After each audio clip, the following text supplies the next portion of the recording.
Christmas ആയിട്ടൊരു Christmas tree തന്നെ നമുക്കൊന്ന് ഉണ്ടാക്കിയാൽ ആദ്യം തന്നെ. അപ്പം തന്നെ നമ്മൾ കുറേ 4-5 കമ്പിയൊക്കെ ഒരേ ലെവലിലെടുത്ത് മുറിച്ച് ഒരു രീതിയിൽ ക്രിസ്മസ് ട്രീയുടെ രീതിയിലൊക്കെ സെറ്റാക്കി അപ്പം വെക്കുന്നുണ്ട്. അത് മൊത്തം കെട്ടി കൊടുക്കുന്നുണ്ട്.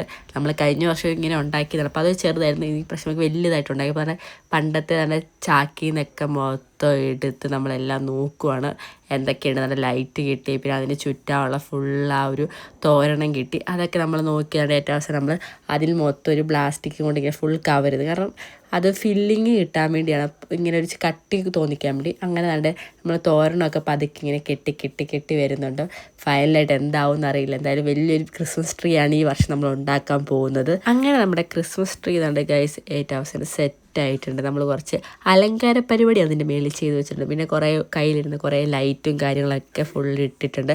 എന്തായാലും കുട്ടപ്പനായിട്ടുണ്ട് ക്രിസ്മസ് ട്രീ ഗൈസ്. അങ്ങനെ തന്നെ നമ്മൾ ഇത് മൊത്തം എല്ലാവരും വിളിച്ച് കാണിച്ച് വീട്ടുകാർക്കും ഇഷ്ടപ്പെട്ടു. നല്ല വലിയൊരു ക്രിസ്മസ് ട്രീ ആണ് ഈ പ്രാവശ്യത്തെ ക്രിസ്മസിന് നമുക്കുള്ളത്. അപ്പം ഇതിൻ്റെ പകൽ എങ്ങനെയാണ് നമുക്ക് നോക്കാം. അപ്പോൾ ഗൈസ് ഇതാണ് ഇതിൻ്റെ പകലത്തെ ഒരു വ്യൂ. ഒരു രക്ഷയില്ല. രാത്രിയൊക്കെ എനിക്ക് പകലാണ് കുറച്ചും കൂടി ഇഷ്ടപ്പെട്ടത്, എന്താണെന്നറിയില്ല.